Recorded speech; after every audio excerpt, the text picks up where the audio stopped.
Aujourd'hui, je vais vous parler de l'instant de belgitude numéro 29 que je vous ai concocté et qui s'intitule La face sombre du PS et de ses variantes passées flamandes.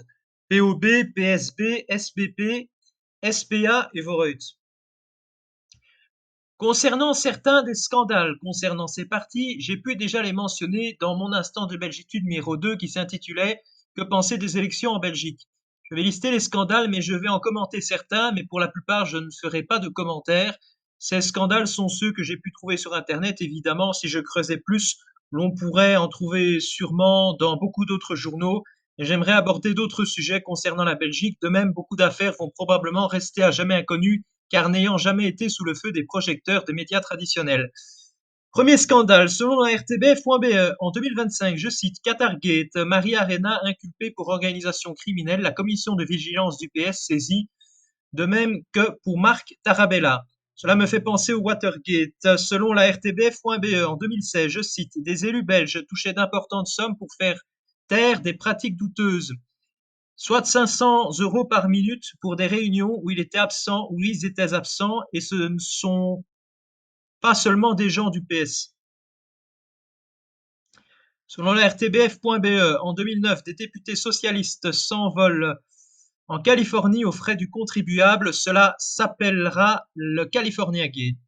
Selon 7 sur 7 au CPAS d'Anderlecht, Fabrice Kums, le bourgmestre d'Anderlecht, il y a eu notamment dans cette histoire des fraudes d'octroi d'allocations, notamment à des personnes qui n'étaient pas domiciliées dans la commune. En plus de cela, Lofti Mostefa, l'ex-président du CPS, a dit « Moi, je suis socialiste et fier de l'être. Si on estime que je suis clientéliste, je suis fier d'avoir aidé des gens. » Bref, le clientélisme est illégal, mais il en est fier et il a en plus refusé de répondre aux questions du journaliste. Selon la RTBF.be, en 1994, il y eut le scandale appelé l'affaire Richard Carlier et Delcroix, impliqué dans l'affaire des intercommunales des œuvres sociales de Charleroi, appelé aussi l'homme aux 50 mandats. Je cite Magouille digne de la mafia pour vendre un bâtiment, détournement au détriment des travailleurs et pot de vin servant à faire plaisir aux camarades. La Carolo à côté, c'est du menu fretin. Selon la RTBF, Guy Keum, ministre de la Défense, en 1996, il est condamné pour, je cite, usage de faux, escroquerie, abus de confiance et corruption. Cette affaire était liée au financement du Parti socialiste. Selon la RTBF, en 1993, je cite, l'affaire Agusta est une affaire judiciaire de corruption liée à l'achat en 1988 par la défense belge d'hélicoptères fabriqués par la firme italienne Agusta, ainsi qu'en 1989 un contrat de modernisation électronique des avions de combat F-16 de l'armée de l'air belge par la société électronique Serge Dassault. Dans cette affaire, comme le mentionne Wikipédia, le montant total des pots de vin versés par Agusta et Dassault Aviation au Parti socialiste plus le SPA, SP et SPA, est estimé autour de 160 millions de francs belges, qui correspond à environ 4 millions d'euros. Dans cette affaire, un général de l'armée belge, Jacques Lefebvre, s'est suicidé car il était impliqué dans l'affaire. L'on retrouve une personne qui a dû démissionner, notamment un certain Guy Keum, Guy Matteau et Guy Spitals, Frank van der Broek et Willy Klaas, tous du PS, un certain Étienne Manguet, qui a reçu des pots de vin dans cette affaire. Il a aussi eu l'affaire de l'assassinat de l'ancien vice-premier ministre de Belgique, membre du Parti socialiste, qui est très probablement lié à cette affaire, et assassiné par Richard Taxquet et Pino Di Moro, et quant à lui, sont quant à eux complices de meurtre, tous les deux membres du gouvernement socialiste. Un procureur général s'est suicidé, un certain Hubert Massa, probablement à cause de la mafia socialiste. Selon Sudinfo, dans l'affaire Netis, Elio Di Rupo et l'avocat Marc Heutendal sont visés par une plainte pour de la corruption publique, mais aussi de tentatives d'extorsion et de prise illégale d'intérêt. Selon 7 sur 7, en 2025, je cite, Mohamed Kalandar est échevin au sport de Molenbeek et sur des posts Instagram, il fait des louanges pour une milice irakienne islamiste proche de l'Iran. Selon la RTBF.be, en 2024, Yassine Haki a porté plainte sur X à cause de la divulgation de son casier judiciaire publiquement alors qu'il allait devenir échevin PS de Molenbeek alors qu'il avait violé une gamine de 16 ans lorsqu'il en avait 19 en 1999 et avait fait un vol à l'effraction.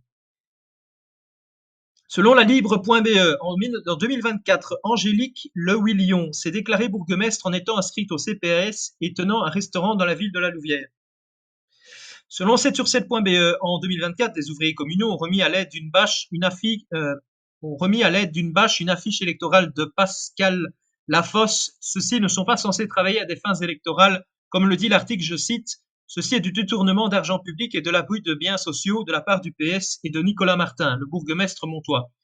Selon Le Monde, en 2017, Yvan Mayer, le bourgmestre de Bruxelles, et Pascal Paraeta, des personnes qui lui est proche, se trouvent dans un scandale du SAMU social où ils se sont enrichis au détriment de l'association. Selon le Vif.be, en 2021, je cite, un personnage à la tapis, la gouaille en moins. Le Golden Boy, Stéphane Moreau, n'était pas un bon camarade. Affairisme, scandale, rémunération pharaonique, opacité à tous les étages, les dégâts sont considérables. Selon Le Figaro, un scandale a eu lieu en 2025 où Salia Reiss, une élue de Vorreut, a dit, je cite, si on dérange tant que ça, si on ne veut même plus nous voir, la région compte 19 communes. Si à Molenbeek c'est si invivable, alors changez de bord, allez ailleurs. Et elle a fini par dire, si on dérange tant que ça, dégagez. Bref, le gauchisme et le vivre ensemble, un vivre ensemble très spécial. En 2025, selon l'avenir.net, je cite, l'avocat de Georges-Louis Boucher met en demeure le PS de retirer un message jugé mensonger et diffamatoire car une carte PMR périmée a été retrouvée sous le pare-brise d'un véhicule MR stationné devant le domicile à Mons de Georges-Louis Boucher. Selon la RTBF, en 2022, le greffier du Parlement wallon Frédéric Janssens aurait eu des comportements déplacés avec son personnel et aurait fait des dépenses injustifiées. Il y a aussi un voyage controversé à Dubaï par le greffier, mais aussi en compagnie de Jean-Claude Marcourt.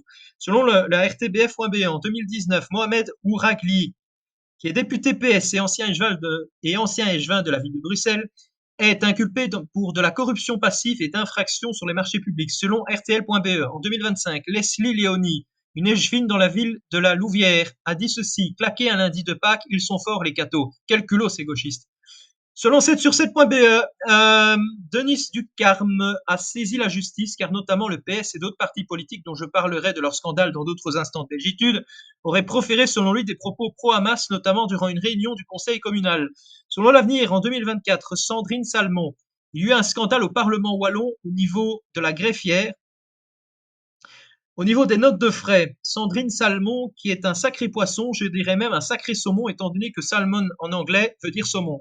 Sur le vérité politique.be, il y a eu l'affaire de l'ICDI, l'indice démographique et du contrôle de l'information, durant les années 1990, avec des détournements de fonds publics pour financer le PS via des emplois fictifs et des pots de vin. Selon la DH Les Sports, il y a eu en 2004 l'affaire de la société de mutualisation des activités publiques dans laquelle il y eut des dons politiques massifs, des fortunes versées à des élus PS pour favoriser des marchés. Selon véritépolitique.be, l'affaire de Charleroi a eu lieu entre 2006 et 2010 et dans celle-ci, il y eut comme d'habitude une corruption généralisée avec des pots de vin sur des travaux publics et avec une implication de bourgmestres et d'échevins PS. Selon le site Un Monde Pourri, en 2014, il y eut l'affaire des indemnités des ministres PS où il y eut des abus dans l'octroi d'indemnités pour des avantages personnels. Il y eut en 2023, à côté de l'équivalent flamand du PS, appelé depuis 2021, avant ce fut le ASPA Conor Rousseau, qui était à l'époque le président de Vorreut. Il a tenu des propos ouvertement racistes contre les Roms en les qualifiant de, je cite, de déchets bruns lors d'une soirée arrosée. Et après, ce sont ces mêmes gauchistes qui nous font la leçon concernant le racisme. Selon VRT News, il y eut en 2024 l'affaire de Tom Meus, qui fut un échevin de Vorreut d'Anvers qui fut accusé de remarques racistes envers ses collègues. Il qualifia sa collègue de, je cite, Mokros-Skepen. Skepen veut dire échevin et Mokro est un nom donné aux mafias marocaines pour une élue marocaine. Et il aurait aussi comparé l'élu à Hitler. Selon la Libre.be, en 2022 et 2023, une employée a été victime de harcèlement et de messages et d'agressions, puis licenciée par Conor Rousseau pour une insuffisance professionnelle, avec une indemnité pour son silence de plusieurs dizaines de milliers d'euros. Selon l'avenir, en 1987, il y eut l'affaire des Orodators, une affaire dans laquelle, je cite, ce dossier de corruption portant sur le marché des Orodators et du mobilier urbain, abribus, etc. Selon Médor, en 1988, il y eut l'affaire Ibranco où le PS a eu des relations très troubles avec un consortium pétrolier nommé Ibranco. Selon la Cour du travail de Bruxelles, il y eut en 1988 l'affaire des mutuelles socialistes dans laquelle, dans cette affaire, il y eut des fraudes liées au PS au niveau des mutuelles. Selon la Libre.be, en 2000, il y eut l'affaire Onkelings et de son ex-mari avec à Charleroi des associations de malfaiteurs et des trafics de drogue. Selon la Libre, en 2003, il y eut l'affaire de la SMAP. Cette affaire implique les directeurs généraux, notamment Joseph Haverland et Léon Lewal, et aussi des financiers suisses comme Léon Genoud et Claude Laurent, impliqués dans une affaire de détournement de faux dans une société publique. Selon la DH, en 2004, il y eut l'affaire de la douche de Marie Arena qui lui a coûté 6 300 €, ce qui est beaucoup d'argent, surtout que ces gens du PS se disent proches du peuple. Selon la RTBF.be, en 2005 et 2007, il y eut le plus grand scandale de Charleroi appelé Carolo Bis, un scandale impliquant un certain Claude de Spiegeler qui se comportait comme un dictateur dans le financement des clubs sportifs Carolo. Selon la RTBF.be, entre 2007 et 2008, il y eut l'affaire d'Intrindel Innova dans laquelle il y eut des détournements d'argent autour d'une compagnie de gestion des déchets de l'incinérateur d'Herstal. Selon la DH, il y eut en 2009 l'affaire de Philippe Sonnet, qui était l'ex-échevin de Charleroi, dans laquelle il fut condamné pour de la fraude fiscale. En 2010, une affaire éclate Anne-Marie Lizin, dans laquelle, comme la RTBF le dit, je cite, la bourgmestre fait appel à du personnel communal de la ville pour distribuer des tracts pour servir sa campagne et celle de son parti, le PS. Tout ceci durant leurs heures de travail. En conclusion, c'est de l'abus de pouvoir et de la fraude. Selon la RTBF.be, en 2011, il y eut l'affaire Mato dans laquelle celui-ci a été condamné pour de la corruption, mais aussi pour du blanchiment d'argent. Il fut aussi condamné aussi dans l'affaire Uvelia. Selon la RTBF.be, en 2015, il y eut l'affaire Cita Verde dans laquelle Patrick Morio est soupçonné d'urbanisme mafieux. Entre 2016 et 2017, selon Trends, il y eut l'affaire de Vivaqua dans laquelle la présidente de l'intercommunale de distribution de l'eau à Bruxelles se retrouva dans l'incapacité de rénover un réseau d'égouts susceptible de s'effondrer avec près d'1 milliard de dettes, des intercommunales servant souvent à recycler des politiques. En effet, il y eut des détournements, des abus de biens publics et des problèmes de rémunération. Selon la RTBF.be, en décembre 2021, Jean-Charles Luperto est condamné pour outrage public aux mœurs pour de l'exhibitionnisme. En 2024, il y eut, selon la RTBF.be, un scandale lié à des hôpitaux appelés Oumani, une intercommunale de santé publique avec le Parti socialiste, une gestion calamiteuse liée à ce parti. En 2013, selon la RTBF, Belgacom, une entreprise publique, a été liée pendant des années à des scandales liés au PS, selon le site Vérité Politique, alors qu'il était ministre des Budgets. En plus d'avoir été à l'époque très souvent bourré sur la voie publique, il a eu une gestion laxiste des finances publiques belges. Selon de nouveau le site Vérité Politique, le fils de Michel Dardenne, Frédéric Dardenne, celui-ci a bénéficié du népotisme de la part de son père. Concernant le népotisme, selon le site Vérité Politique, nous avons Philippe Moureau, qui était bourgmestre de Molenbeek, qui a passé le flambeau à sa fille Catherine Moureau.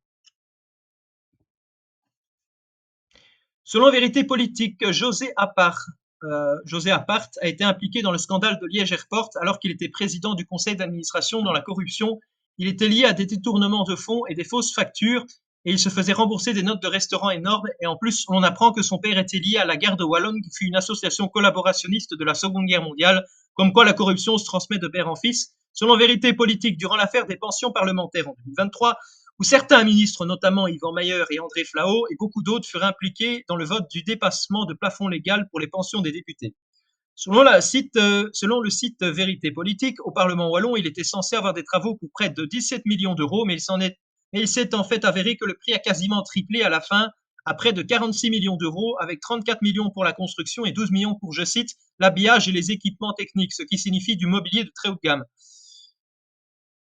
En 2005, selon Le Monde, le bourgmestre de Charleroi, Jacques Van Gompel, mais aussi Patrick Enzeval, Robert Wagner, liés à des opérations mobilières très juteuses.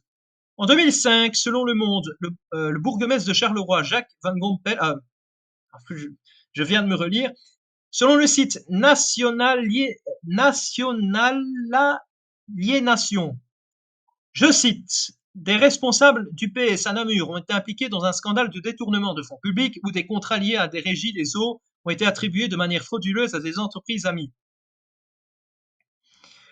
Selon le site National Aliénation, je cite, à Charleroi, des responsables du PS ont été accusés d'avoir manipulé des permis de construire en faveur d'entreprises ayant des liens avec le parti.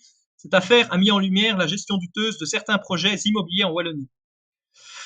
Selon le site National Aliénation, je cite, en 2020, des liens ont été découverts entre certains membres du PS de Liège et des réseaux criminels, bien que les preuves soient partielles. Les accusations de trafic d'armes et de drogue ont alimenté les soupçons sur les liens entre la politique et la criminalité organisée. Selon le site National Alignation, je cite, des membres du PS ont été accusés d'avoir créé de faux candidats aux élections dans le but de détourner l'attention et de fausser les résultats. Cette pratique a soulevé des questions sur la transparence et l'éthique des élections organisées sous leur égide. Selon le site National Alignation, je cite, en 2019, des soupçons ont émergé concernant des manipulations de listes électorales avec des candidatures fictives déposées pour remplir des quotas électoraux, mais sans intention réelle de mener une campagne. Selon le site National Alignation, je cite, en 2021, un scandale a éclaté autour d'un contrat de transport public à Liège, où des membres du PS ont été accusés d'avoir attribué ce contrat à une entreprise ayant des liens directs avec des proches du parti en échange de commissions. Selon le site National Alignation, je cite, en 2016, plusieurs élus PS ont été accusés de réserver des emplois dans des entreprises publiques à des membres du parti, sans respecter les critères de transparence et d'équité. Cette affaire a révélé un système où les compétences étaient moins importantes que l'affiliation politique. Selon la RTL.be, il y eut en 2024 des soupçons de fraude dans le mouvement de jeunesse Les Faucons Rouges, dont un des directeurs, un candidat PS, et une autre personne dans le mouvement qui aurait détourné près de 4 millions d'euros de fraude aux subsides. Selon RTL Info, en 2017, dans une enquête du SAMU social, il a été découvert que des enfants de mandataires sociaux, ont travaillé pour lui. Selon la RTBF.be, en 1994, Guy Spitals est embourbé dans une affaire de financements occultes au sein du PS. Selon Le Vif, en 2025, Frank van der Broek, le vice-premier ministre de la Belgique, est mis en défaut à cause d'une fraude de 3,5 millions d'euros.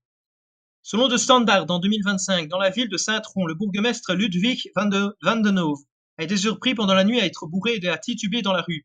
Selon la VRT, en 2024, à Saint-Tron, il y a eu un scandale d'irrégularité comptable lors de la rénovation d'un bâtiment scout à Velm. Selon het Nieuwsblad, en 2024, à Blankenberg, il y a eu un scandale de construction de bâtiments. Le responsable est l'échevin Jurgen Content. Selon het Nieuwsblad, en 2023, Frank van den Broek a fait des contrats douteux durant la pandémie de Covid-19. Selon le CNAC, en 2023, il y a eu le secrétaire d'État de Bruxelles, Pascal Smet, qui a utilisé des fonds belges pour payer l'hébergement de la délégation iranienne. Selon le journal de Morgan, en 2021, Tony Koonen, selon les autorités et le parquet, plusieurs chefs d'accusation pèsent contre lui. Il aurait initié un pacte de corruption en échange de contrats de construction pour De Voorzorg, qui aurait reçu de généreuses contreparties financières de la part de promoteurs immobiliers. Il aurait détourné des fonds de la mutualité pour des dépenses personnelles, luxe voyage, factures gonflées, etc. Selon le dossier, un total d'environ 4,3 millions d'euros lui aurait été versé sous la table. On lui reproche aussi un abus de confiance, des conflits d'intérêts et des malversations à travers diverses sociétés. 14 sociétés ont été concernées dans le dossier. En 1973, selon Médor, il y eut en 1973 le scandale RTT dans lequel le PSB, Parti socialiste belge, a été lié à un scandale de téléphonie belge. Abel Dubois et Edouard Ansel, mais aussi G. Baudrin et Guchez et Jan Leuten sont impliqués. Selon l'Echo, en 1973, il y eut le scandale Ibramco, dans lequel il y eut la construction d'une raffinerie de pétrole iranienne en Belgique. Non seulement l'accord avait été conclu sans le gouvernement belge, mais avantageait en premier lieu le PSB. Plusieurs personnes ont été impliquées, dont Edmond Le Burton, Willy Claes et Henri Simonet. Selon Le Soir, je cite, le 1er février 1979, Guy Matteau, bien qu'en affaire courante, passait un contrat dit d'option d'achat, en réalité un véritable contrat d'achat, avec une société ayant son siège à l'étranger, dans des conditions particulièrement désavantageuses pour l'État. Ce sont les 200 millions dérobés au trésor public. Selon l'Université catholique de Louvain, l'affaire de Mosbeu était une affaire dans laquelle, au début des années 80, la justice liégeoise instruit un dossier portant sur un club privé très mondain appelé le Gotha, situé à Angleur, Liège. Derrière son image de lieu sélect, le club sert aussi de couverture à un réseau d'escroqueries financières et à des activités de prostitution dont certaines impliqueraient une mineure.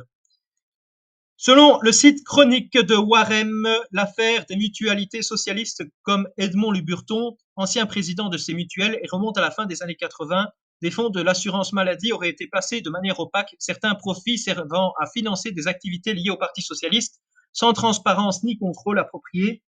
Jugé lors du procès dit des mutuelles en 1991, Le Burton a été condamné. La sanction fut symbolique, 1 franc d'indemnisation à l'INAMI, tandis que d'autres responsables ont été acquittés ou relaxés. Cette affaire met en lumière les irrégularités financières et la gestion contestable des mutuelles socialistes avant les scandales politiques ultérieurs en Belgique.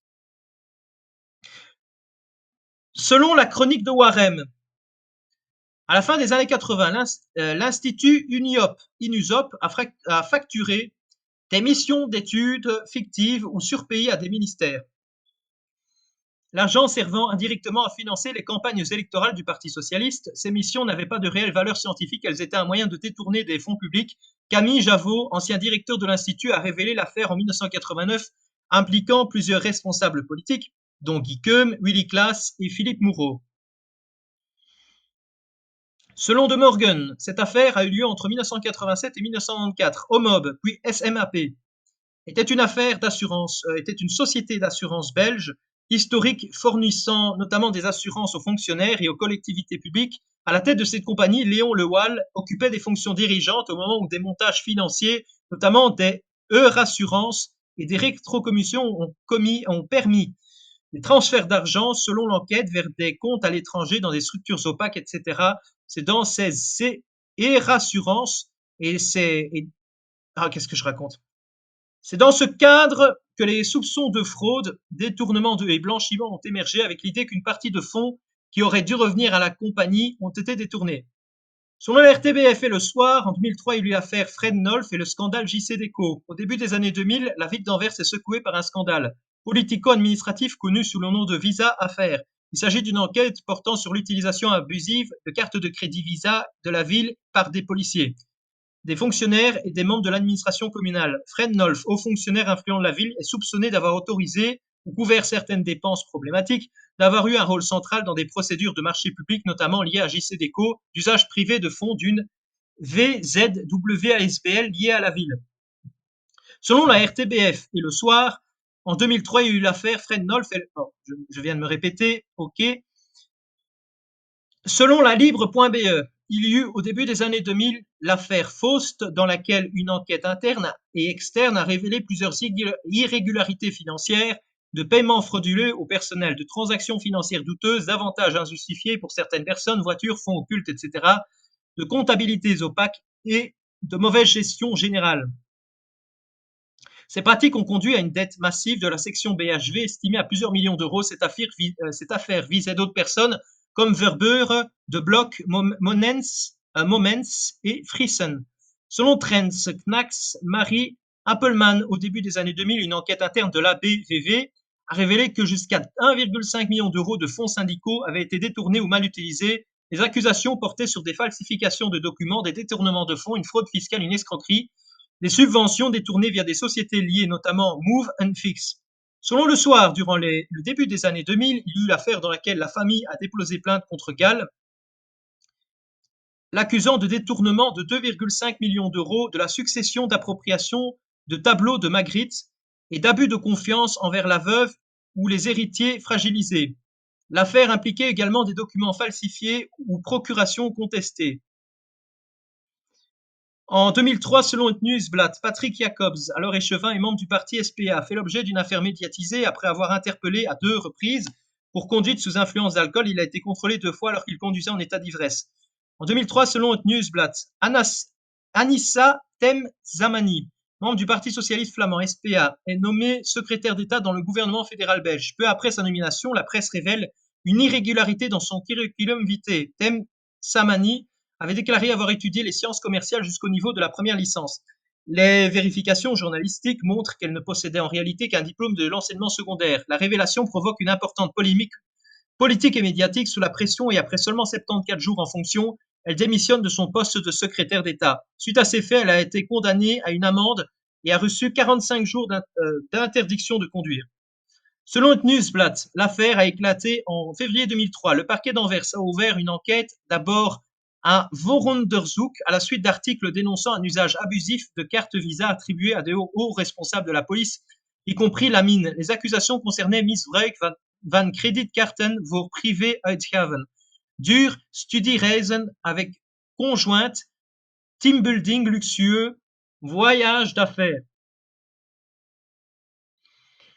Pour la direction policière, l'enquête a impliqué des saisies de la comptabilité de la police, des perquisitions dans les bureaux de la trésorerie communale ou policière, etc. Le 18 mars 2003, Lamine et un de ses adjoints, Luc Van Beilen, furent interrogés et placés en in suspicion, c'est-à-dire mis en cause dans le visa d'affaires. Plusieurs médias, syndicats de police ou sources internes évoquaient une culture de l'argent facile, Parmi tes officiers, ce scandale a marqué l'image de la police d'Anvers comme police sous le choc. Selon De Morgan, en 2003, dans la reconstitution de la visa d'affaires, la presse cite Roger Becart comme l'un des hauts fonctionnaires de la ville visé aux côtés de l'ancien secrétaire communal, de son adjoint d'officier de police soupçonné de détournement de fonds via l'usage abusif de cartes de crédit de la ville et de VZW associés. Un article de 2003 indique que Becart, ainsi que d'autres, a été placé en Inverdekkingstelling, mis en cause officiellement pour schriftvervalsing, verduistering en actief passive corruptie, faux détournement, corruption. Lors du jugement, en appel, les condamnations discernèrent plusieurs des mises en cause et l'article mentionne explicitement Becart parmi ceux condamnés 1 an de prison avec sursis plus 5 000 euros d'amende dans un premier temps. Cathy Lee de Kens a été aussi impliquée dans l'affaire, de même que pour Tuur van Wallendal. Selon la Chambre des représentants de Belgique, au début des années 2000, 3 domaines de vacances ont été acquis par l'État via la régie de bâtiments pour les transformer en centres d'accueil. Zonnezee, West End, Engelhof, Outalen, Elksteren et les Dolimar, Bohan. Ces achats et leur gestion ont alimenté un débat parlementaire dès 2001. Plusieurs revendent de ces propriétés. Engelhof, vendu pour plus ou moins 5,3 millions d'euros, alors que l'achat avait coûté plus ou moins 19,1 millions d'euros. Zonnezee, revendu pour plus ou moins 9 millions d'euros, après un achat de plus ou moins 13,7 millions d'euros. Les Dolimar revendus pour plus ou moins 550 000 euros, après un achat de plus ou moins 3,1 millions d'euros. Selon De Morgan, au début des années 2000, la Visa Crisis, fraude à Anvers, dans lequel Télépolis est mentionné comme l'un des éléments du scandale. Des paiements mensuels 620 euros à des membres d'une Adviesraad, conseil consultatif qui, selon l'article, n'existait plus, ce qui suggère des malversations ou des rémunérations injustifiées. Dans ce même article, plusieurs anciens fonctionnaires de la ville d'Anvers, ex-secrétaires communaux, receveurs, etc., sont nommés.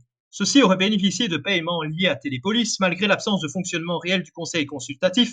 Lorsqu'on a présenté la candidature de Janssens comme maire d'Anvers, enfin comme bourgmestre d'Anvers en 2018, les médias ont indiqué que le dossier VZW Télépolis faisait partie des quelques dossiers encore en suspens, ce qui suggère qu'il a bien un passé judiciaire politique autour de cette structure. Selon Weblex Brussels, au cours des années 2000, un document officiel, un rapport de justification A-158-2005-2006 mentionne que Edwin Isebart a déposé plainte le 10 avril 2001 auprès de la police fédérale contre Frank Vandenbroek et Carla Gall, allégeant qu'il avait été rémunéré au noir via la somme. Dans cette plainte, il affirme qu'il recevait 25 000 francs par mois belge vraisemblablement en chèque encaissable à la banque du parti sans enregistrement officiel de son contrat. Selon le vif.be, en octobre 2004, Isabelle Simonis, alors présidente du Parlement de la Communauté française, est contrainte de démissionner après la révélation d'une note interne qui suggérait un usage partisan de fonds publics. Pour finir, le slogan du PS en Belgique est, je cite, « La solidarité, la fraternité et l'égalité, la justice et la liberté sont des valeurs fondamentales. » Ça, c'est sur leur site internet. Bref, quand l'on prend les 3 premières valeurs, on dirait presque le slogan maçonnique de la République française, liberté, égalité et fraternité. De toute façon, la franc-maçonnerie a toujours été beaucoup plus liée à la gauche qu'à la droite, donc ce n'est pas du tout étonnant. En tout cas, je vous remercie d'avoir suivi cette vidéo. En tout cas, que Dieu vous bénisse et qu'il vous garde.